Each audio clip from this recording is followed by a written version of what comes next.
arrested. What landed rising superstar Jonathan Majors in handcuffs?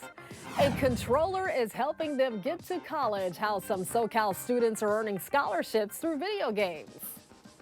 You're watching The Rundown. Hello, everyone. I'm Robin Winston. More on those stories coming up in a moment. But first, thousands of LAUSD service employees are now working with a new tentative deal. It comes after the district and the union reached an agreement late Friday. It took a 3-day strike last week and 4 days of talks initiated by LA Mayor Karen Bass to get the deal done. The union had been asking for higher pay, better benefits, and better working conditions for bus drivers, cafeteria workers, special education assistants, among others. The union got 2 retroactive wage increases and another wage increase starting in July. There will also be a $2 per hour boost next year and a $1,000 bonus. LA County's COVID-19 emergency declaration ends this week. Some of the county's recommendations have already been lifted. This includes the recommendation that people who are exposed to the virus wear a mask for 10 days. Among the rules still being enforced by the state, the requirement that employees who test positive remain out of the workplace for at least 5 days. Food banks across Southern California are preparing for more families showing up in need this week because the pandemic-era CalFresh emergency benefits have expired. The last installments were deposited into EBT accounts Sunday. Nearly 3 million households all across California rely on the assistance. The average CalFresh household will lose about $200 a month with the changes. Enjoy the drier and warmer weather while you can, because meteorologist David Bigger is tracking yet another storm heading our way. Hi there, Robin. As we go through Monday, what we are expecting to see is an increase of cloud cover later on in the day, but this is all high cloud cover. It's not the mid and low level clouds that you'd expect for an approaching weather system. It'll actually make for a nice sunset potentially right around 7 to 7:30 this evening. So you can see that we've got the clouds overhead, but these are all sweeping out of the area by the time we get into early Tuesday morning. So Tuesday actually looks like we'll start off on the sunny side. And initially we thought it was going to rain later on in the day, but right now it looks like we'll stay dry all the way into the overnight hours. This is 9 p.m. Clouds starting to increase, but still not really seeing that much green, just a little speck over the area mountains. The rain will arrive as we get into Wednesday morning and will likely cause an issue for the morning commute. And obviously we'll have additional details on that part of the forecast coming up over the next couple of days. That's a look at the forecast. Back over to you, Robin.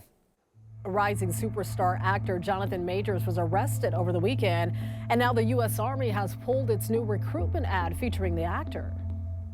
When you look into your future, do you see a life full of obstacles or possibilities? Jonathan Majors faces assault and harassment charges, accused of assaulting a woman reportedly identified as his girlfriend. In a statement, the Army says Majors is innocent until proven guilty, but they are pulling the ads until the investigation is complete. Majors has been released with no bail ordered. His legal team says they expect all charges will be dropped. A 13-year-old girl is back with her family just days after she disappeared from her home in Pico Rivera. But the sheriff's department says they're still investigating what happened during her disappearance. Anahi Tejada was found at a stranger's home Sunday, just a couple of miles from her family's home. She disappeared Wednesday night after a disagreement with her mom about her cell phone. Her mom thanked everyone who helped in the search. Thank you so much for everybody that came out and helped me. I am tremendously thankful for everybody that came out. I appreciate it. Thank you all. A witness recognized her from the flyers shared online and in the surrounding neighborhoods. Deputies found her at a home in Montebello with a 35-year-old man. He was arrested and booked on an unrelated charge. The sheriff's department says they'll release more information about this.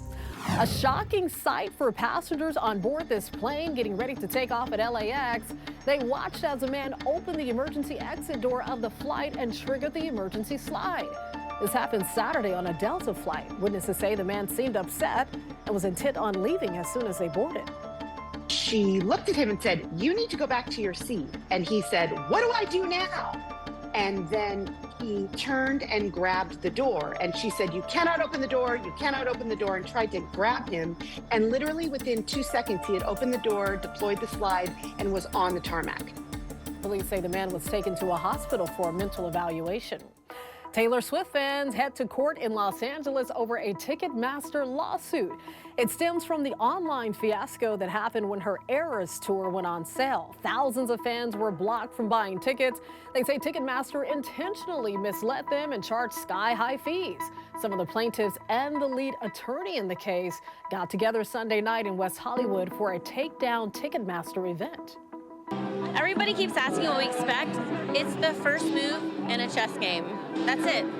I mean, we're just trying to do, honestly, what Eddie Vedder started years ago because it's gotten out of control. So, we've got an uphill battle, but what we've got on our case is we filed every plaintiff individually.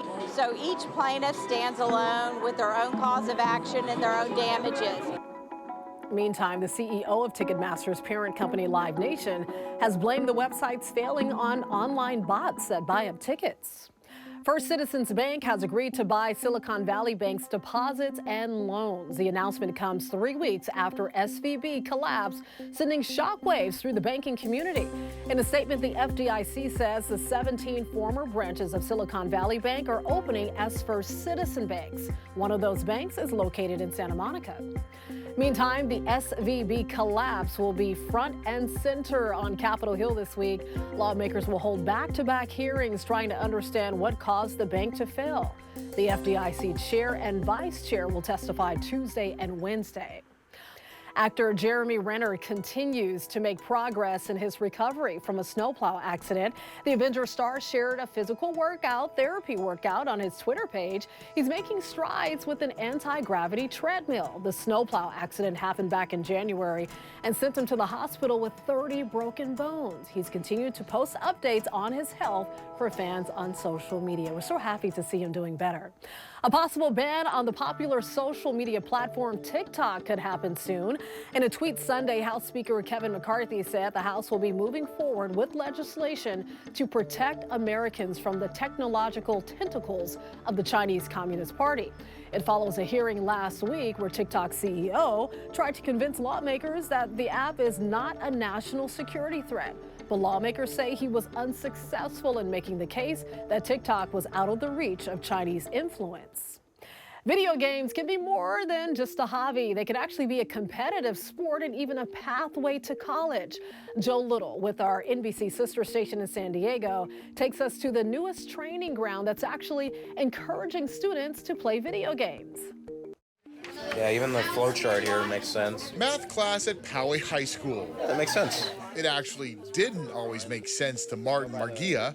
It wasn't a priority. Oh, odd. Yeah, odd. Now, it kind of is. I never thought in my wildest dreams that I would be right here where I am now. No. Here is the new Poway High Esports Arena. I timed that so bad. Home of the Titans. I made great friends due to this program. It's really broken me out of my shell. That shell is shattered. Hold up, I need to peek. Gaming is starting to make sense. It's a billion-dollar industry. We got legit jerseys. It's an organized competitive high school sport where students like Martin could even earn a scholarship at colleges like UC San Diego, one of more than 170 with competitive esports teams. Never would have thought it would be a competition down to the high school level, into the college level. Bo Jackson, I get Bo Jackson. And the ability to get scholarships through this program, I want to be good at school now. I know how much video games can connect people. Coach Kurt Jackson sees the arena as a place to grow.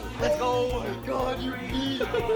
To give students the experiences one feels when they're part of a team. I knew that it would connect students with the school, with each other, who maybe wouldn't be connected otherwise. This just drove me a connection that I never thought I can find.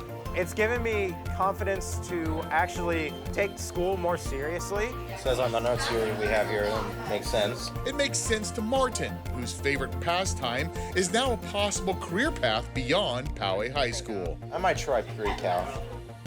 That was Joe Little reporting. Donations from tech companies and the Poway High Foundation pay for the school's esports arena. Challenge you to single combat. If you win, you'll have your freedom. And when I see you, I'ma take what I want, so. Amen.